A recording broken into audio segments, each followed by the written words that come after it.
C'est une manière de spécifier, je dirais, le contexte mutuel partagé que des acteurs doivent avoir pour innover et produire des connaissances. Et donc, du coup, cette grille de Beauchemin, mais qu'il n'a pas suffisamment peut-être radicalisé et précisé dans son intervention, proximité géographique, institutionnelle, organisationnelle, cognitive et sociale, permet d'avoir des indicateurs assez précis des prédispositions qu'on peut avoir entre des acteurs pour pouvoir innover. Alors c'est un prérequis, c'est pas suffisant, mais c'est un prérequis.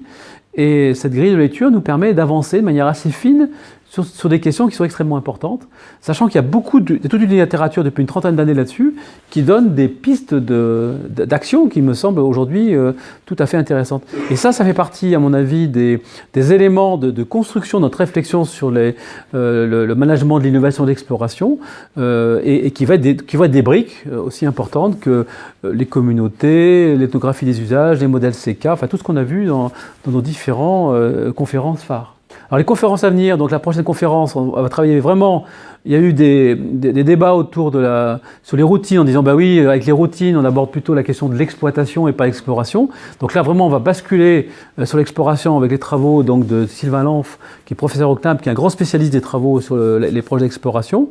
Et à la fois, il va préciser lui les caractéristiques. Qu'est-ce que c'est un projet d'exploration et en quoi c'est une rupture par rapport au projet classique de développement, et aussi comment on peut les piloter. Et effectivement, on va voir que on a des registres qui sont tout à fait particuliers pour développer ces projets d'exploration. Et ces projets d'exploration, c'est les nouveaux projets qui correspondent à l'innovation intensive, radicale, qui est nécessaire aujourd'hui dans le développement des entreprises.